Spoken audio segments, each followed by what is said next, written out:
Okay, so here we go. Hello, everybody, and welcome back to the Loveonaroll Podcast. I'm here with a very special guest from a very special organization that is near and dear to my heart, really. And her name is Julia, and I appreciate her joining me today. Welcome. Thank you, Garrett. I'm so happy to be here and appreciate you having me. Definitely, the pleasure is all mine. And before let's get started really with introducing about yourself, your background, everything like that. Sure. So my name is Julia Moluf. My pronouns are she, her. I am from San Diego, California, grew up on the West Coast. I went to San Diego State University and graduated with a degree in speech, language, and hearing sciences. And I graduated during COVID and moved to Washington, D.C. for a job opportunity with Best Buddies in their newest pillar, Best Buddies Living. And for the past couple of years, just graduated with my master's degree in nonprofit leadership and management from Arizona State. Worked as a residential manager for Best Buddies for 2 years, and I'm now in the deputy director of Best Buddies Living role, but was a volunteer for Best Buddies all throughout high school and throughout college as well. Oh, that's awesome. So how did you hear about Best Buddies? Yeah, so it's very cliche, but I was a freshman in high school and they were doing Club Rush, where all the different clubs would table and try to get new members. And I saw someone tabling for Best Buddies, and I was new to the school and they were advertising friendship, and that sounded like a good idea. And I've just never looked back. I joined my freshman year of high school and have done it ever since. That's amazing. So prior to hearing about Best Buddies, did you have any perceptions about people with disabilities? Or Yeah. do you want to talk a little bit about that? Sure, it's a good question. When I was in middle school, I worked as one of my electives in the special education classroom. So I was kind of like a TA, if you will, for the class. And so that was kind of my first introduction to working with individuals with disabilities. And I just really enjoyed my time with those folks. And I think I found it some of my most meaningful friendships through being in that classroom. And so when I got to high school, I knew that I wanted to continue working with the special education classrooms in some way. And this seemed like a really great way to do it. Yeah, that's awesome. So talk a little bit about Best Buddies Living and the philosophy behind that program. Yeah, of course. So Best Buddies as an organization has been around for a long time. So we were founded in 1989 by Anthony Kennedy Shriver, and it was founded on the idea that friendship could exist between people with and without disabilities. So it was founded on a really simple concept, and since then we've grown a ton. So we now have still our friendship programs from elementary school all the way through adulthood. And then we also have our jobs program that helps adults with disabilities find paid employment opportunities, and our leadership program, which works on self-advocacy skills. And in 2019, we launched Best Buddies Living with the idea that people with and without disabilities can also live together in an inclusive environment. So that's what really sets us apart from other housing programs, is that we are inclusive. So there are people without disabilities who live there and they're not paid to be there. They're not caregivers. They don't get free rent. They're there because they want to live in a diverse community and they see the value in having friendships and roommate relationships with individuals with disabilities. Well, that's really awesome. And since you talked about inclusion, and that's what sets you apart, talk about the importance of inclusion for people with disabilities, including inclusion in living situations and work and anything else that you can think about. Yeah, absolutely. I mean, I think when we look at society and the way that it's structured, it's not built for people with disabilities. It's built for able-bodied people and people without disabilities. And so I think creating inclusion is so important, both in the workplace, in schools, in housing. I know in high school when I was in Best Buddies, you know, other than Best Buddies, the students with disabilities were pretty excluded. They were on an entirely different side of the school. They were behind locked gates for safety reasons, but they were in their own classes. They weren't integrated. And had I not joined Best Buddies, I wouldn't have interacted with those students. And so that was kind of the first time that I really saw how important inclusion was. And I think as I've kind of switched into the more adult side of things, I've realized how important it is for people to have a sense of autonomy and to be able to have a job that pays well, and not a special job, but a job alongside everyone else. And same with housing, to have the autonomy to live on your own and gain those independent living skills is just so important, and to do so in an environment where everyone is doing that and everyone is included, and it's not special or anything like that, because it's what everybody deserves. Yeah, I agree with you 100%. I was talking to somebody just the other day, about, I think last week, I was talking to somebody, and I was telling her about how I noticed that in my high school it was the same thing, that in the VE room, I think they call it, where they have the cluster of students, and they, my first time I saw them, they were marching like the military. I'm like, why are they doing that? And then they're going to the cafeteria, getting their lunch, and then they're marching back. And we have best buddies at my school, but I mean, the people that weren't in best buddies, all they thought about was probably like, okay, they need structure, they can't be like us, some people were hesitant to approach the students in that class. And I think in general, I always tell people disability by itself is a word that is common in our society, but is kind of misused. Why I say that is, when you watch the traffic report on the news, they say, there's a disabled vehicle to the side of the road, avoid it at all costs. And that's not what you should do when it comes to people.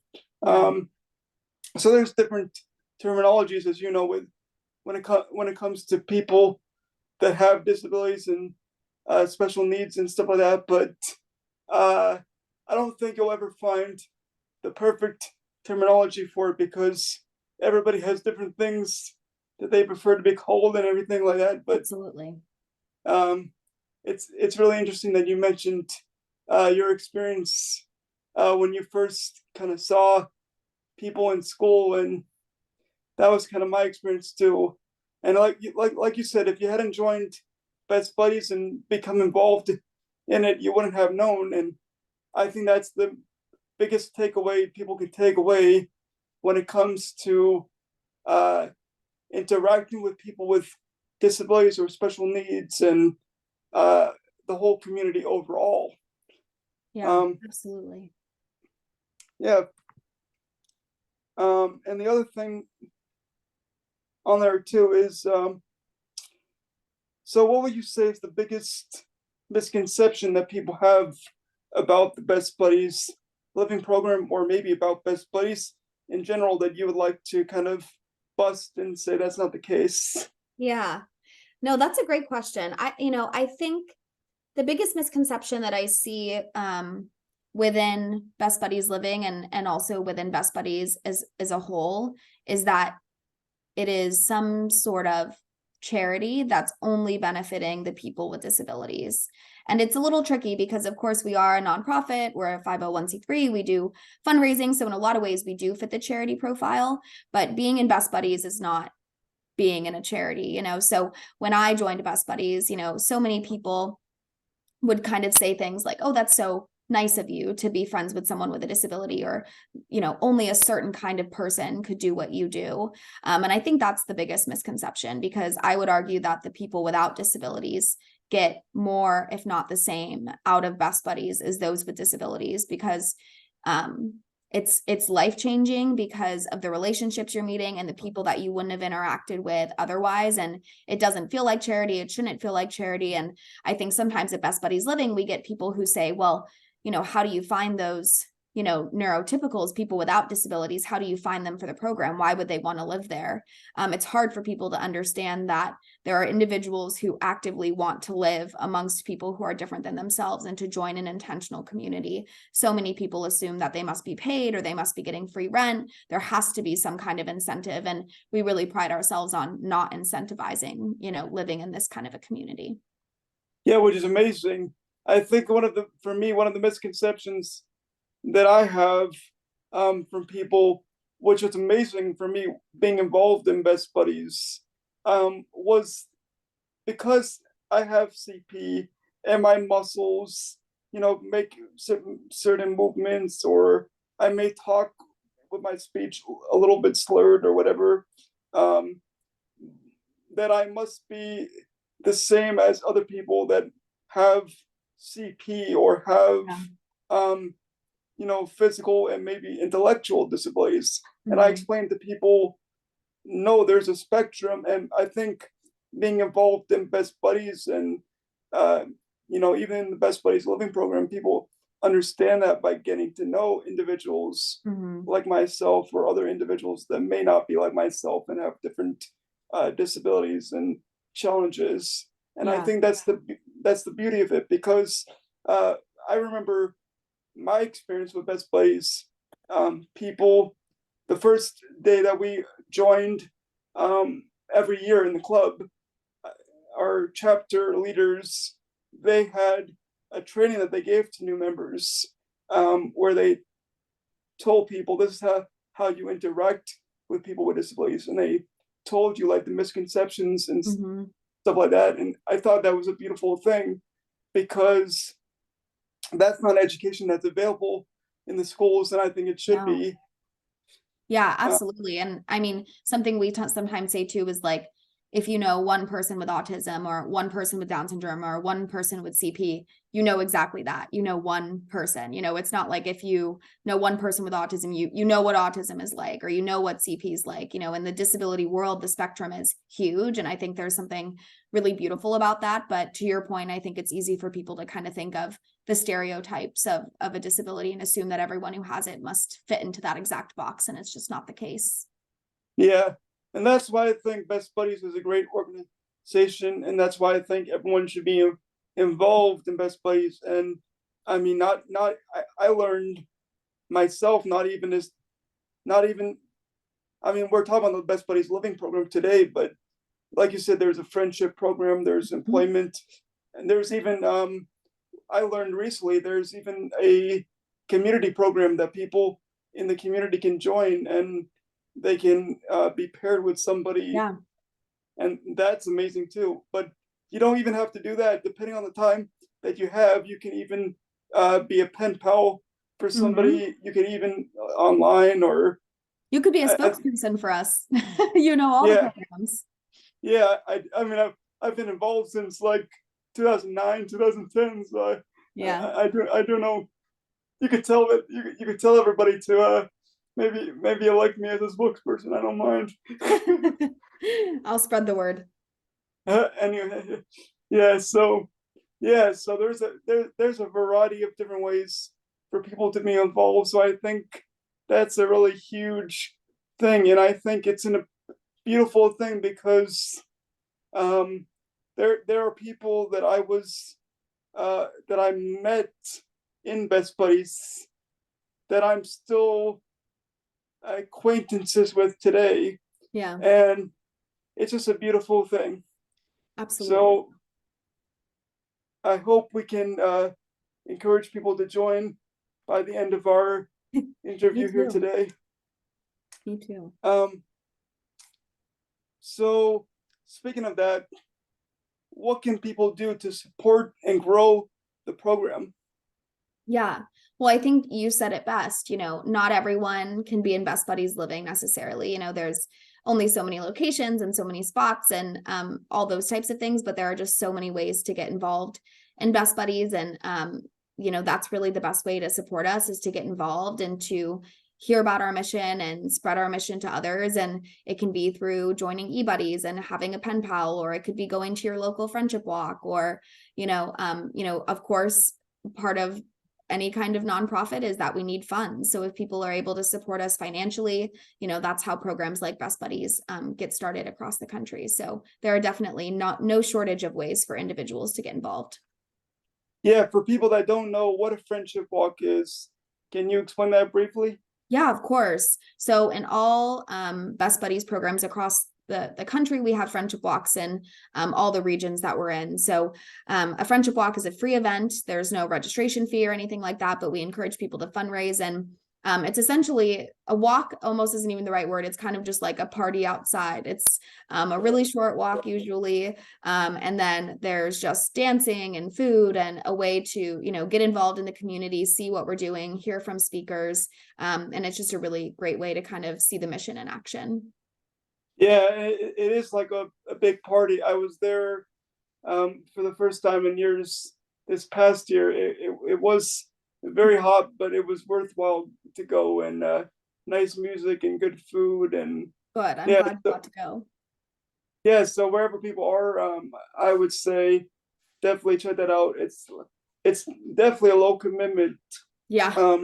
and kind of learning what Best Buddies is. And Yeah. A great introduction. yeah, and you have the option to fundraise too. Mm-hmm. So now, um, I don't know if you can answer this, but what is your vision for the program? Um, or like personally, Mhm. 5 years from now, like where would you like to see it go? Yeah.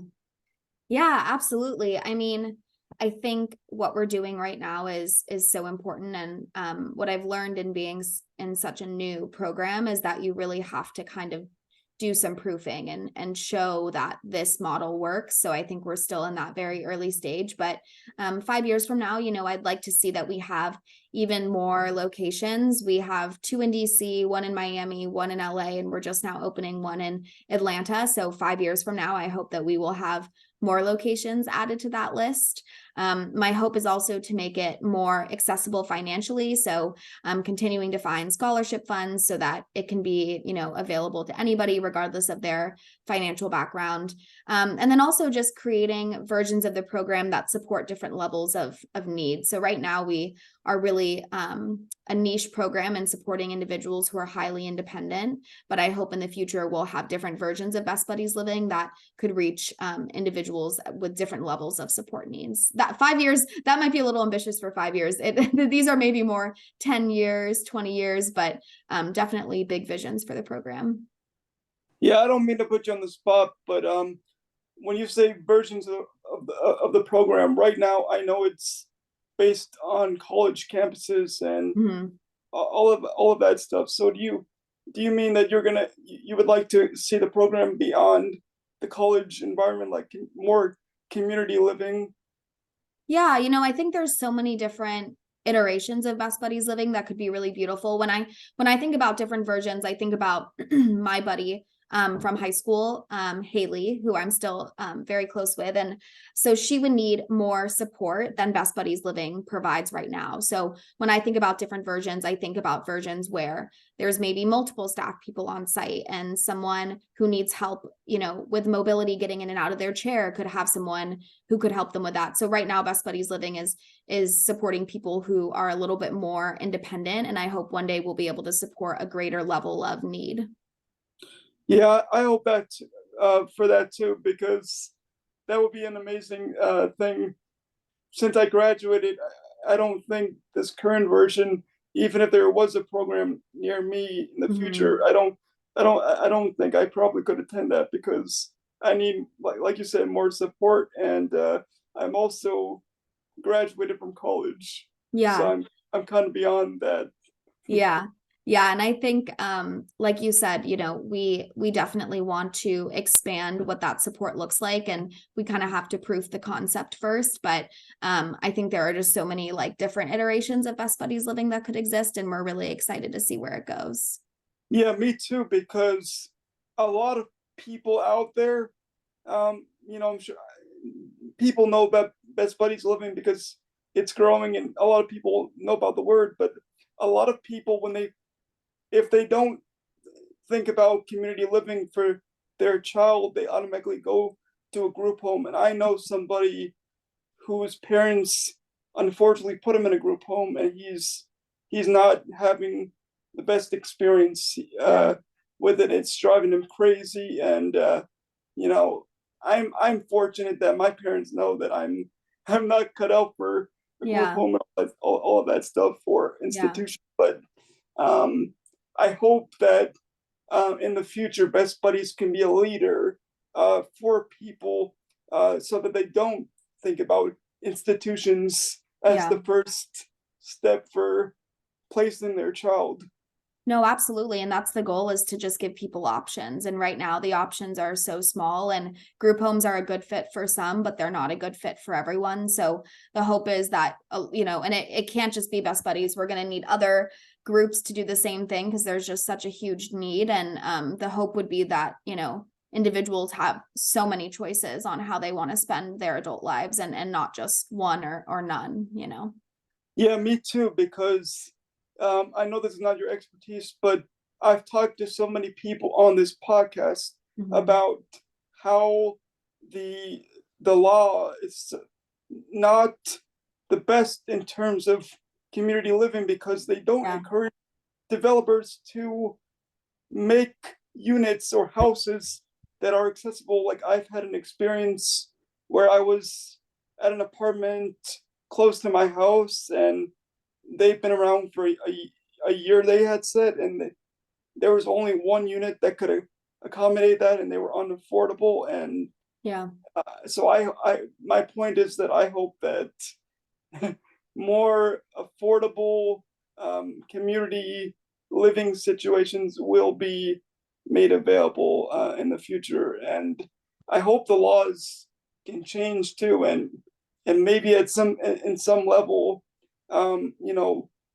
Best Buddies can advocate for that social change, that systematic change. I know that that's one of the things that I admire about Anthony, is that he is constantly trying to push the envelope, and just like his family has done, and really change that. So exactly. I know you guys will continue to do that, and I hope more people will do that, because it's important. Yeah, us too. One of the biggest barriers that I say all the time is, with having a disability, is not, obviously it's accessibility and inclusion, but it's people's attitudes and people's perceptions towards it, and the system the way it is right now needs a lot of work. Absolutely. It really does. It can feel intimidating to tackle a system that's so big and so entrenched in our society. But I think it's programs like these, and it's frankly podcasts like these, and having these conversations and bringing even just awareness to these types of issues is really kind of the first step in moving that needle forward, even if it's small. That's spot on. I would agree with you right there.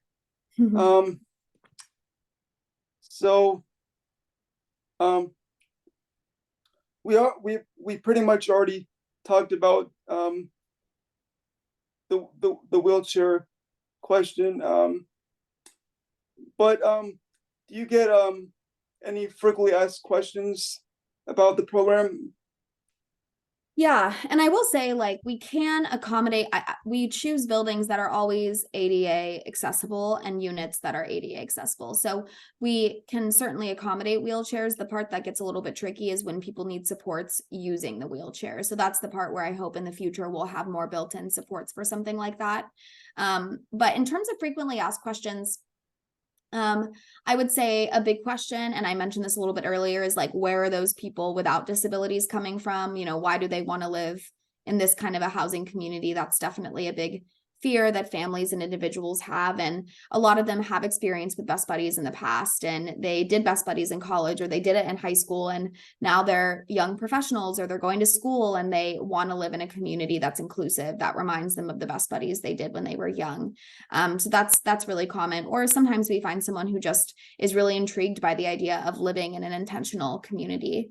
I would say another big question we get is, where are you going next? That's really a frequent question, is where are we going to open next? And there's not always a good answer for that. Sometimes pieces fall together really quickly and we're able to open, kind of like with what happened in Atlanta. But the hope is to open in as many places as we can, and to bring this program all across the United States, and ambitiously the world. But I would say those are the top two questions we get asked.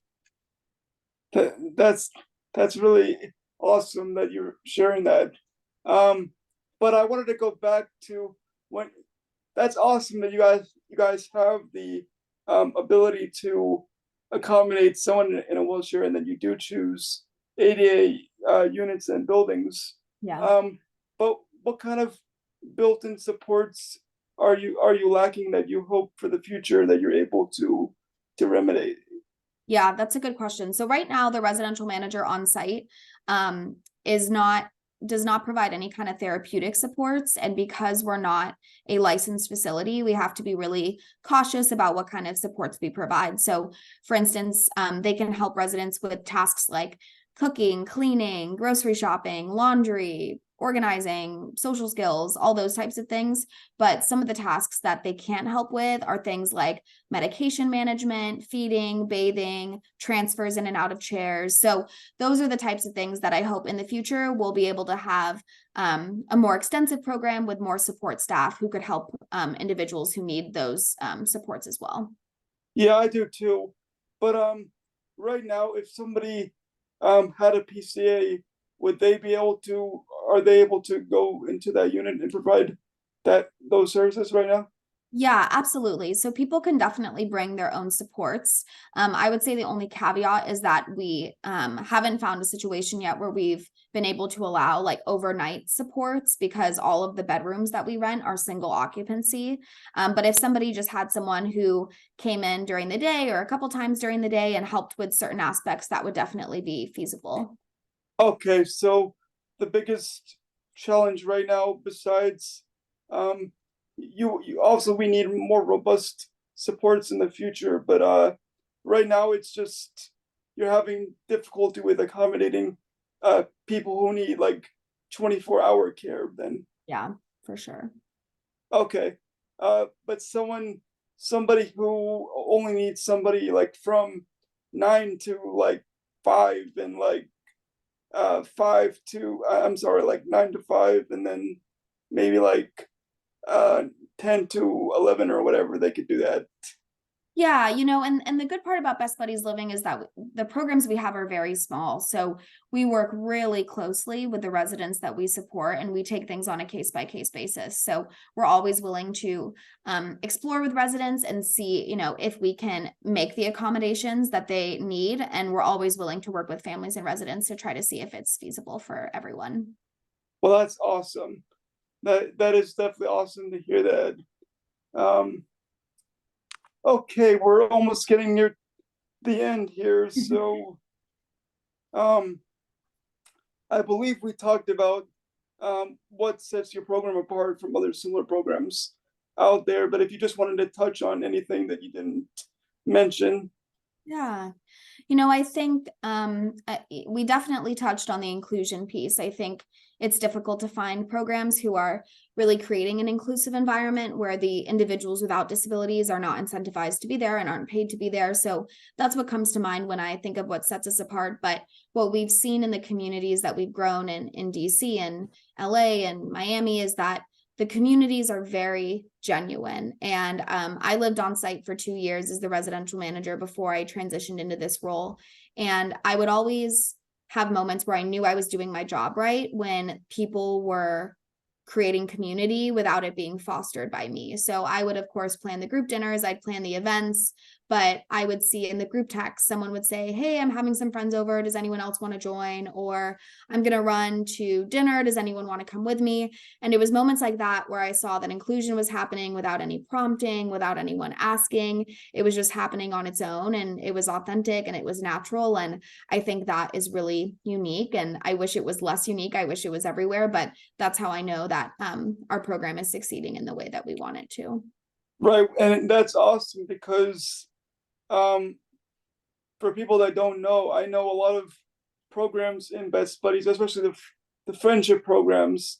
You have a requirement, like you have to communicate with each other a certain amount of times a month and everything like that. So to do for people to do it on their own without you guys saying, okay, did you chat with so and so today or whatever like that, or this month, or do anything? And sometimes it starts with the checking. It starts with, okay, you have to do it twice a month, and then the hope is that it starts to happen naturally. And Anthony would tell you, and if you've heard him speak, he's probably said it, but his goal has always been to put Best Buddies out of business. He wants to create an inclusive world where we don't need a Best Buddies, and that the inclusion's happening on its own, and it's ingrained in society, and it's happening naturally. And in the meantime, we'll be here until that's the case. But the goal is to not need something like Best Buddies to see inclusion.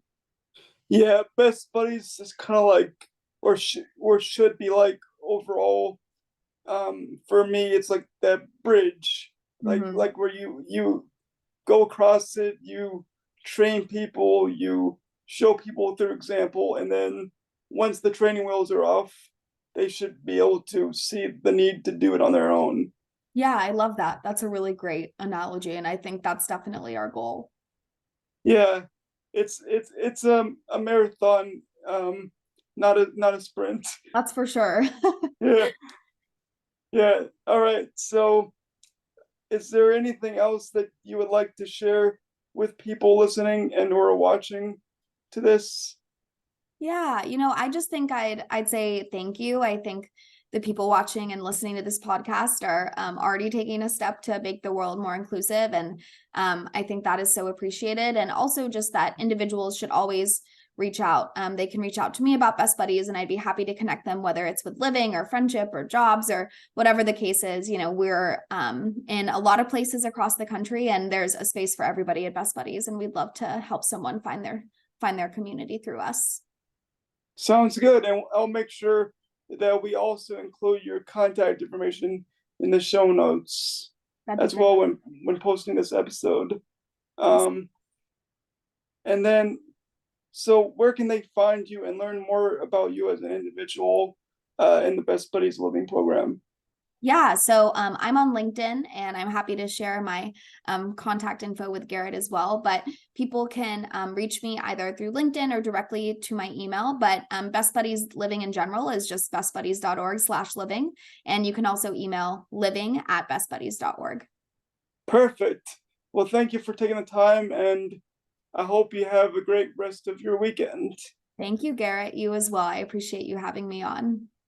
Pleasure is all mine. All right. Take care. Bye.